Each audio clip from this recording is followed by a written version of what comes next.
무너졌던 성벽이 52일 만에 다시 세워집니다. 여러분, 무너졌던 성벽이 다시 세워지는 일, 그 하나만도 결코 쉬운 일이 아니었습니다. 그런데 많은 어려움이 있었습니다. 수많은 방해가 있었습니다. 그럼에도 불구하고 그 무너졌던 성벽이 52일 만에 다시 온전하게 세워집니다. 저는 이것을 52일의 기적이라고 부르고 싶습니다. 왜냐하면 기적은 사람이 이룰 수 있는 것이 아니라 하나님만이 행하시는 일이기 때문입니다. 이제 오늘부터 시작되는 이 느헤미야 강해, 제가 파라츠 시리즈라고 명했습니다.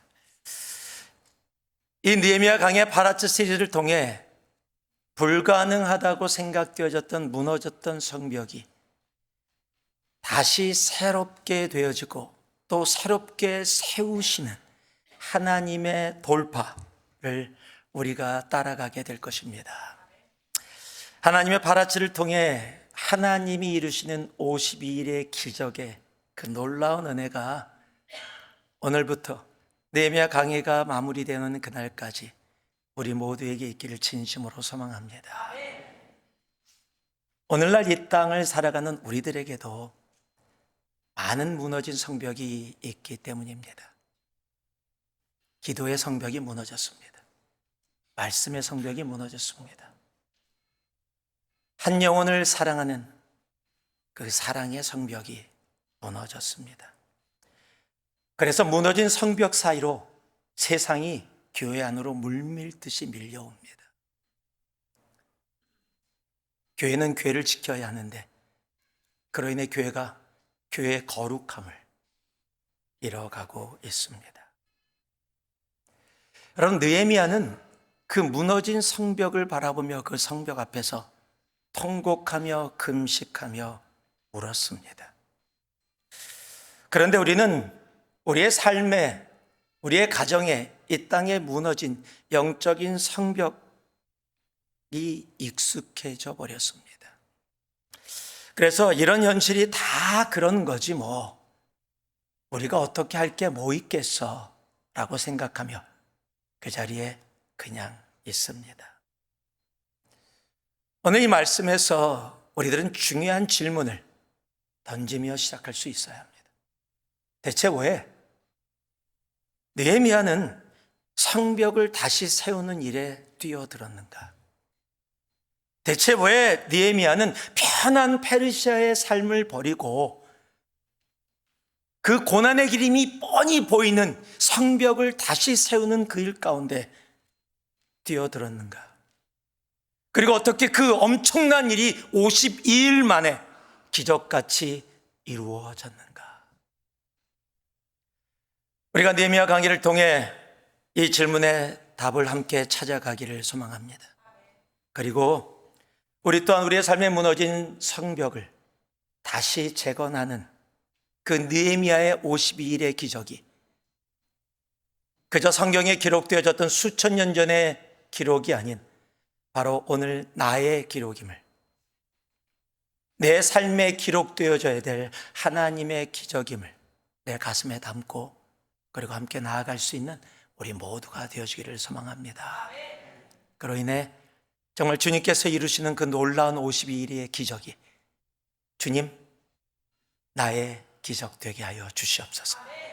우리 전우자を보시면서 52일의 기적이 당신의 기적 되길 소망합니다.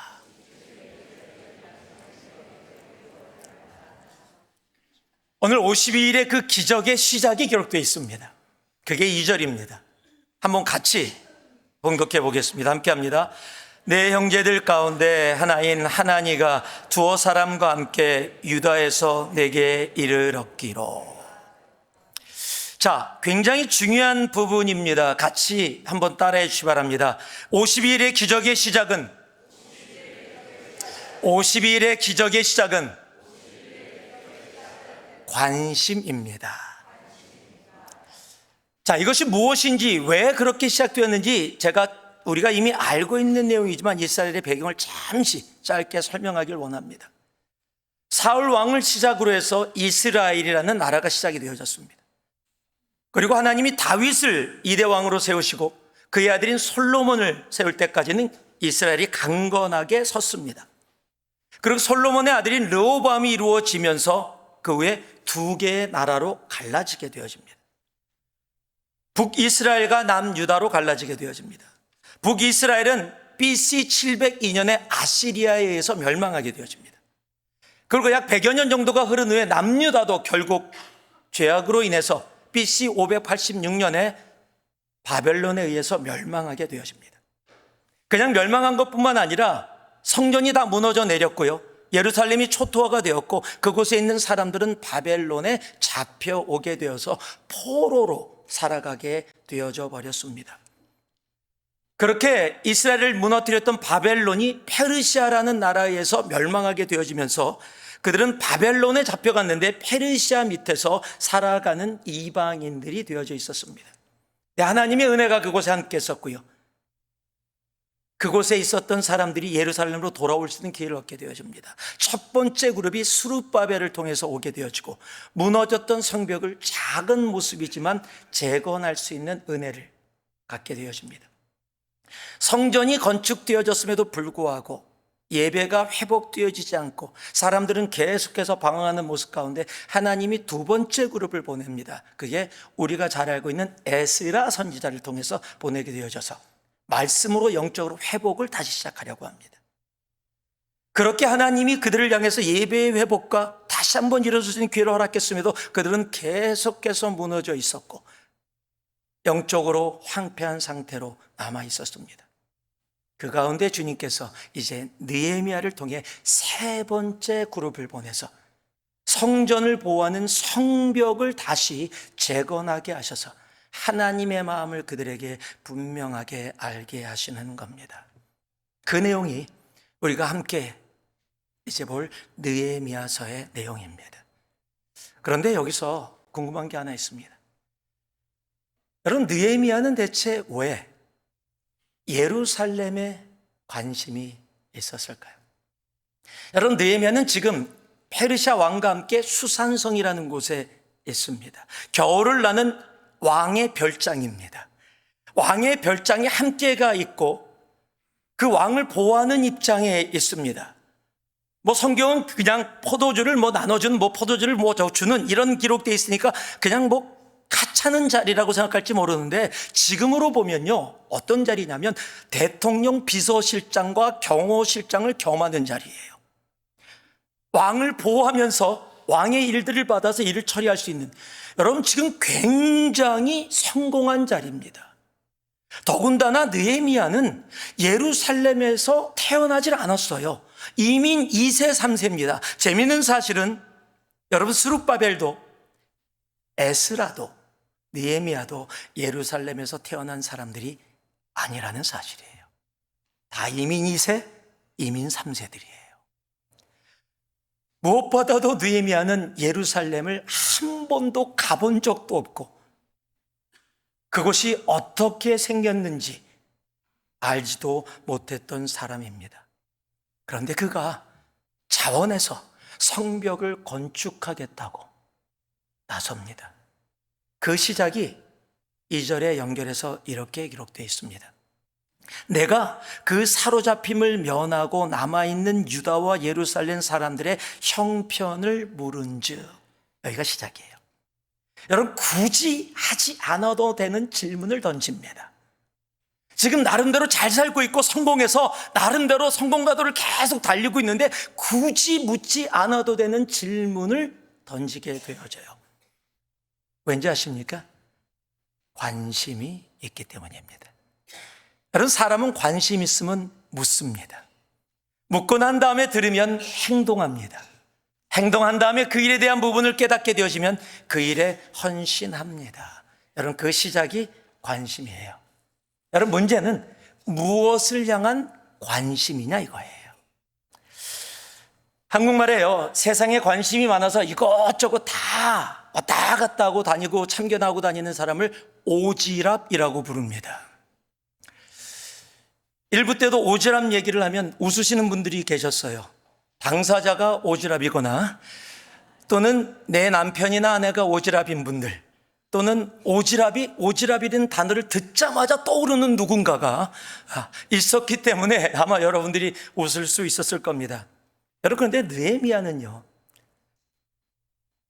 지금 예루살렘 성벽, 예루살렘의 성전, 그곳에 있는 남은 자 백성들, 자신과 아무 상관없는 일에 관심을 갖게 되어집니다. 여러분, 자기가 사는 곳은 전혀 영적이지 않습니다.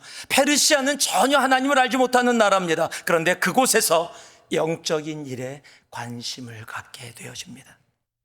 여러분, 세상에 관심 많고 세상 일에 이것저것 참견하는 사람을 오지랖이라고 한다면, 제가 말을 하나 이번에 말씀을 준비하면서 만들었습니다. 영적인 일에 관심을 갖고 영적인 일에 참여하고 함께하는 사람을 저는 영지랖이라고 부르고 싶습니다.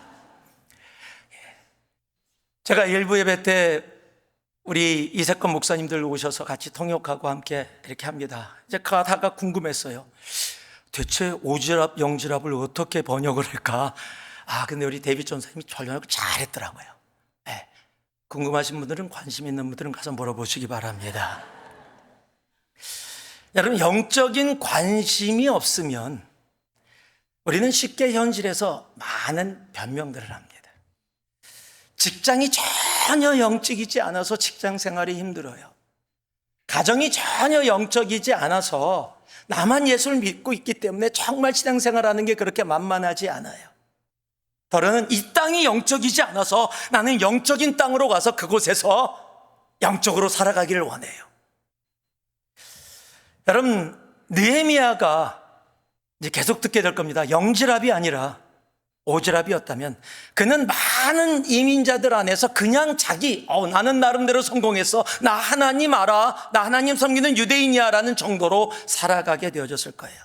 그런데 그는요, 세상을 향한 관심이 아니라 아버지의 마음이 있는 그곳, 비록 2000마일이라는 엄청난 거리를 떨어져 있고 한 번도 그 땅을 밟아본 적이 없지만, 자기가 낳은 그 땅, 비록 지금 포로 생활하고 있지만 하나님께서 이스라엘 백성들을 있게 하시고 예배받았던 그 땅, 그 영적인 일에 자신의 마음이 같이 있었기 때문입니다.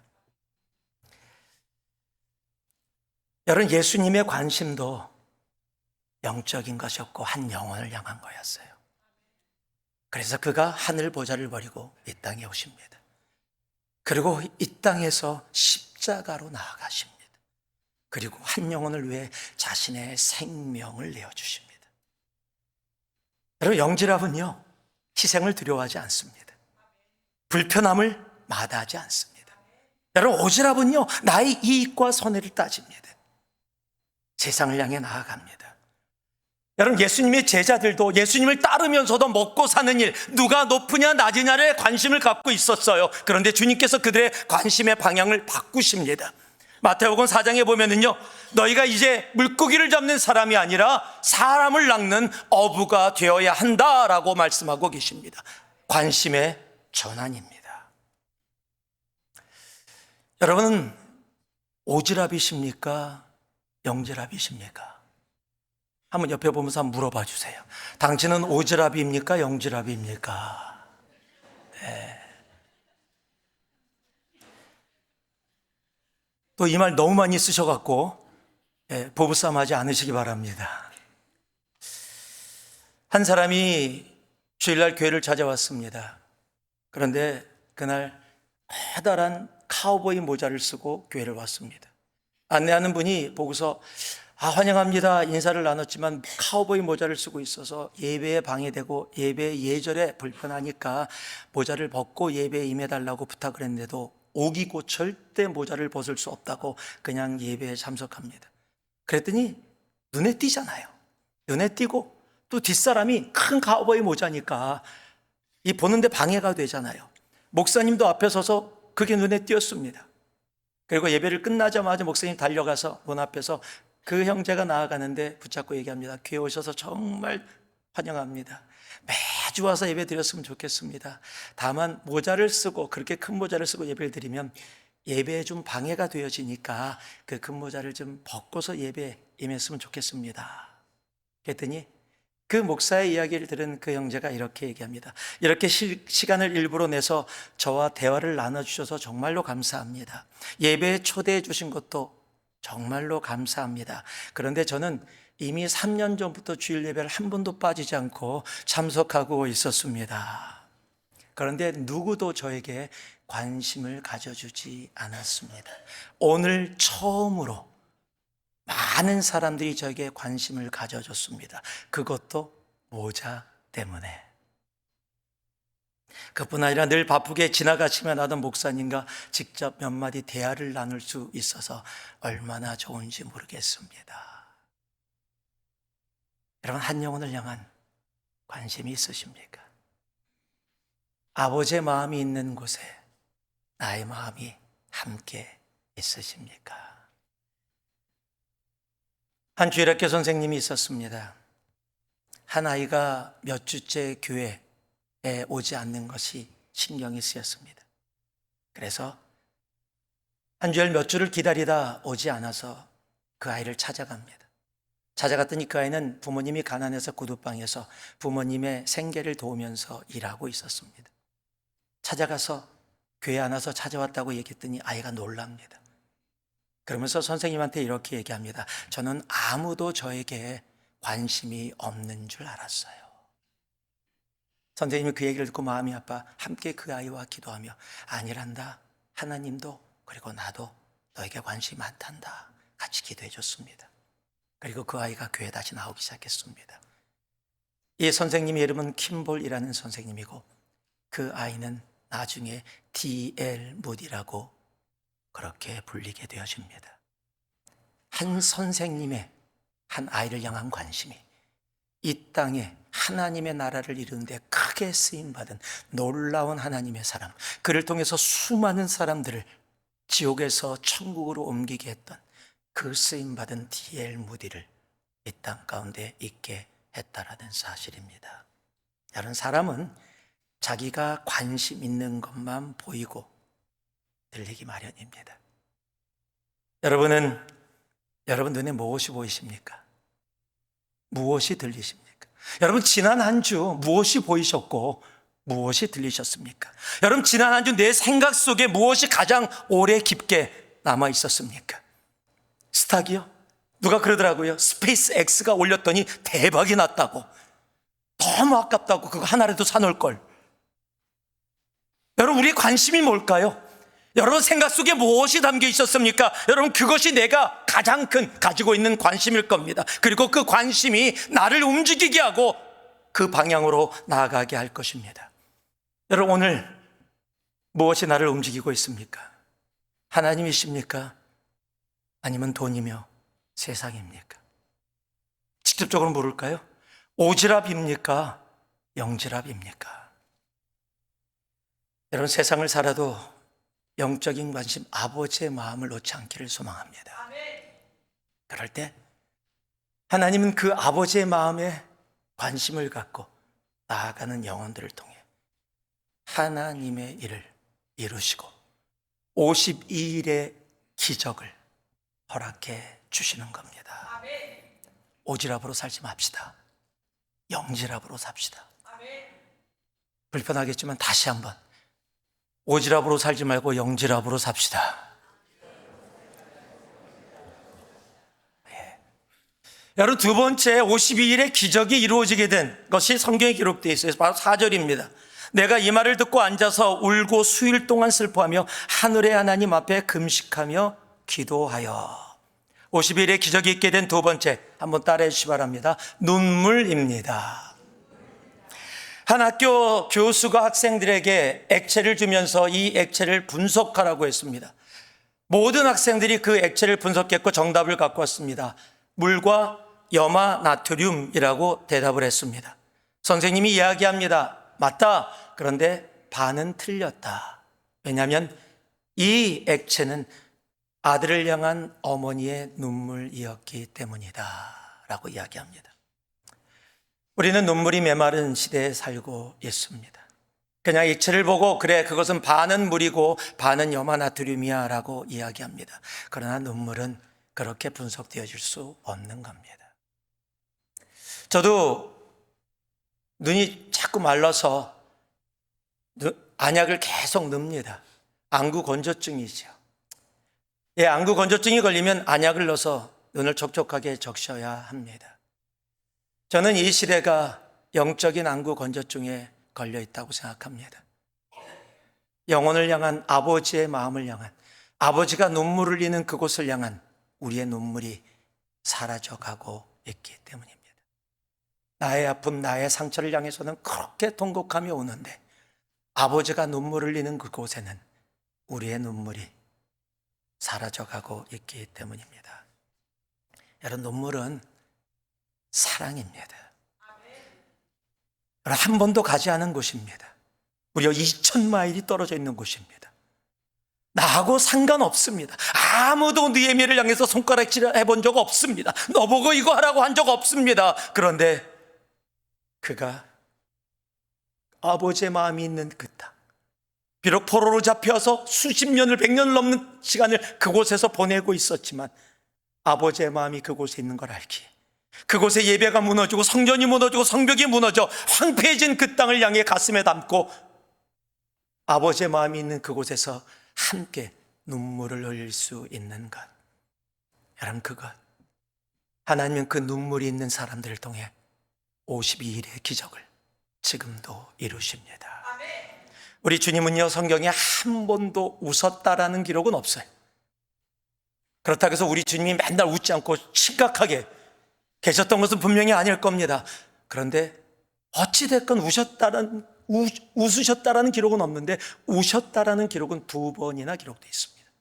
우리가 잘 아는 요한복음 11장에 나사로의 죽음에 얽혀진 사건입니다. 그가 살 거라고 이야기하는데 그냥 나사로가 죽은 것만 붙잡고 이 세상에 갇혀서 그 시각으로 바라보는 그 영혼들을 바라보며 주님이 우셨다라고 이야기합니다. 누가복음 19장에 예루살렘을 향해 우셨다라고 이야기합니다. 예루살렘이 어디입니까? 샬롬의 도시입니다. 하나님의 평안의 도시가 세상의 평안을 따라간, 평안이 아니라 편안을 추구하며 나아가는 그 모습을 바라보며 안타까워 우셨다라고 이야기합니다. 주님은 한 번도 자신을 위해 우신 적이 없습니다. 아버지의 눈물이 있는 곳에서 함께 우셨습니다. 여러분, 눈물이 있으면 변화가 일어납니다. 52일의 기적이 그곳에서 이루어집니다. 우리가 잘 아는 시편 126편은 이렇게 얘기합니다. 눈물로 씨를 뿌리는 자는 기쁨으로 거두리로다. 아버지의 눈물이 있는 곳에 함께 눈물을 흘릴 수 있는 그 눈물들이 사라지고 있습니다. 내 고통, 내 슬픔, 내 상처를 향한 눈물뿐만 아니라 아버지의 눈물이 있는 곳에 여러분, 우리의 눈물이 함께 있기를 소망합니다. 그 눈물을 하나님은 귀히 보시고 그 마음을 귀히 보시고 52일의 기적을 그들에게 허락해 주시는 겁니다. 마지막으로요, 6절 말씀입니다. 같이 한번 읽어보겠습니다. 함께 읽습니다. 이제 종이 주의 종들인 이스라엘 자손을 위하여 주야로 기도하며 우리 이스라엘 자손이 주께 범죄한 죄들을 자복하오니 주는 귀를 기울이시며 눈을 여시사 종의 기도를 들으시옵소서. 나와 내 아버지의 집이 범죄하여. 세 번째로 마지막으로 50일의 기적이 하나님이 이루게 하신 이유가 기록되어 있습니다. 어쩌면 저는 이 세 가지 중에 가장 한 가지만을 고른다고 한다면 이것을 고르지 않을까 생각합니다. 한번 따라해 주시기 바랍니다. 책임입니다. 여러분, 지금 우리가 살아가는 이 세상은 책임지기 싫어하는 세상입니다. 내가 이렇게 된 것도 내 책임이 아니라 내 잘못이 아니라 다른 사람의 잘못 때문에, 대통령이 잘못해서, 정치가들이 잘못해서, 경제인들이 자기네 이익만을 추구해서 저 사람 때문에, 내 남편 때문에, 내 아내 때문에, 내 자식 때문에 이 사람 때문에 저 사람 때문에 내가 이렇게 고통받고 힘들고 어렵게 살아가는 거지, 나의 책임은 없고 나의 잘못은 없고 바로 저 사람들 때문에라고 이야기하며 살아가는 시대가 되어졌습니다. 여러분, 그런데요, 여러분, 느헤미야는 자기 잘못 하나도 없습니다. 예루살렘 성전 무너질 때 태어나지도 않았습니다. 예루살렘을 가본 적도 없습니다. 여러분, 그런데 그가 얘기합니다. 우리의 아비의 집뿐만 아니라 그가 아비의 집이 잘못한 것은 분명히 알지만 거기서 끝나지 않고 아비의 집과 내가 잘못해서 나의 죄로 인하여 지금 예루살렘이 이렇게 황폐해졌습니다.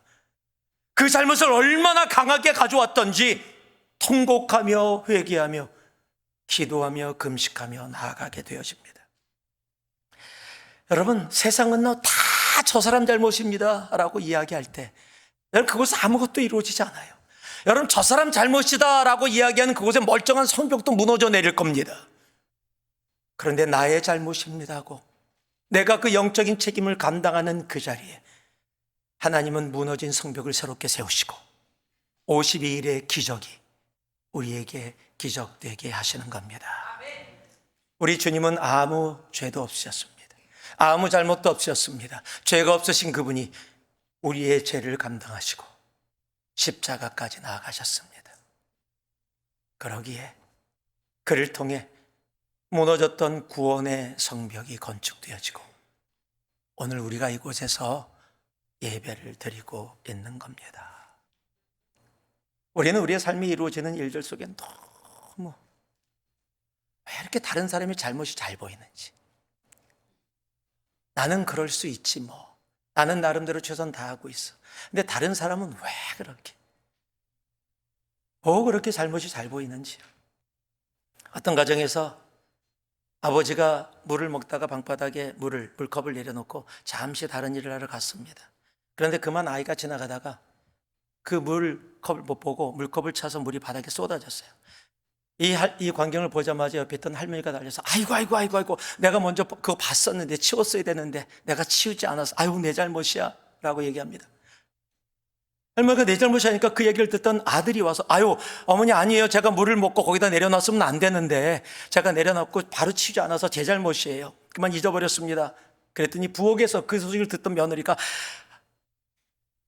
달려와서 제가 좀 살폈어야 하는데 제가 빨리 살피지 못했어요, 제 잘못입니다 라고 얘기합니다. 그랬더니 그 물컵을 찾던 손자가 와서 얘기합니다. 제가 조심해서 걸어야 하는데 못 걸어서 제 잘못이에요. 이런 얘기가 어디 있겠습니까? 없어요. 없어요. 없어요. 우리는 어떻게 할까요? 할머니는 보자마자 이놈의 자식아 좀 조심해서 다녀, 눈도 없냐? 그럼 손자 그럴 겁니다. 이거 제가 한 거 아니에요, 이거 누가 여기다 놨어요? 아빠가 그랬나? 야야야, 그거 보는 사람이 치우면 됐지 그거를 가지고 뭘 찾냐? 그랬더니 엄마가 미쳐 정말 맨날 싸워 그냥 맨날. 이게 우리죠. 여러분, 하나님께서 느헤미야를 통해서 52일의 기적을 이루신 이유는 바로 제 때문이 아니라 나 때문입니다. 내 죄입니다. 그 영적인 책임을 다른 이들에게 돌리지 않고 내가 책임졌기에 하나님 그에게 52일의 기적이 이루어지게 하신 거예요. 여러분, 내가 책임을 진다는 건 내가 뭘 할 수 있다는 그 개념이 아니에요. 여기서 책임이란 단어는요, 내가 잘못입니다, 나의 책임입니다는 그 순간 이루어지는 게 있었어요. 바로 회개라는 사실이에요. 내가 죄졌습니다. 여러분, 영적인 책임은 언제나 회개의 자리로 나를 인도합니다. 여러분, 이 세상은요 회개가 사라지고 있다고 얘기해요. 왜요? 내 잘못이 아니거든요. 다른 사람 잘못이거든요. 세상이 이렇게 되어지는 거 다른 사람 잘못이거든요. 내가 지금 이렇게 고통받고 살아가는 거 다른 사람 때문이거든요. 남편 때문이고 아내 때문이고 시부모 때문이고 형제 때문이고 저 집사 때문이고 저 사람 때문이기 때문에 내가 회개가 없는 거거든요. 여러분, 영적인 것을 책임지면요 절대 손가락으로 다른 사람을 가리키지 않습니다. 나의 잘못입니다. 그러기에 회개의 자리로 나아가게 되어지는 거예요. 우리가 너무도 잘 아는 이야기가 있죠. 여러분, 베드로가 갈릴리호에서 밤새도록 고기를 잡습니다. 한 마리도 못 잡습니다. 주님이 오셔서 깊은 곳에 그물을 던지라고 얘기합니다. 그물을 던졌더니 이게 웬일입니까? 고기가 엄청나게 많이 잡힙니다. 여러분, 보통 그러면 우리는 어떻게 하겠어요? 와, 역시 주님의 말씀에 순종하면 일이 돼. 주님 감사합니다. 다음번에도 또 부탁합니다. 보통 우리들의 마음일 거예요. 그런데 베드로의 반응이 특별합니다. 고기가 잡혔는데 고기에 관심이 없어요. 그가 주님 앞에 무릎 꿇습니다. 그리고 이렇게 고백합니다. 내가 죄인입니다. 여러분, 그 고백 위에 주님께서 베드로에게 이야기합니다. 이제 물고기 낚는 사람이 아니라 열방을 향해 나아가 사람을 낚는 어부가 될 것이다. 하나님은요, 다른 사람을 향해 손가락질하는 사람이 아니라 나의 잘못임을 인정하고 회개의 자리로 가 무릎 꿇는 사람들을 통해 하나님의 52일의 기적을 시작하시고 이루게 하십니다. 지금도 우리 주위에, 그리고 내 안에 너무도 많은 영적인 것들이 무너져 내리고 있고 무너졌습니다. 기도의 성벽이 무너졌고요, 말씀의 성벽이, 그리고 한 영혼을 향한 사랑의 성벽이 무너졌습니다. 그런데 그런 것이 잘 보이지 않습니다. 세상의 것은 참 잘 보여서, 죄송합니다, 참 오지랖은 많은데 교회 일도 영지랖이 아니라 오지랖으로 하게 되어지는데, 아버지의 마음이 있는 그곳에 내 마음이 담겨져 있는 영지랖은 잡기가 쉽지가 않습니다. 느헤미야의 눈에 그것이 보였습니다. 그가 관심을 가졌고, 그 영적인 일에 관심을 갖고 눈물을 흘려 아버지의 눈물이 있는 곳에서 함께 기도했습니다. 그리고 다른 사람 탓하지 않고요, 내 잘못입니다. 주님 앞에 그렇게 회개하며 나아갔던 영혼을 통해 하나님은 52일의 기적을 이루셨습니다. 하나님은 지금도 우리들 가운데 그 느헤미야를 찾고 계십니다. 그 느헤미야가 오늘 나의 길을 소망합니다.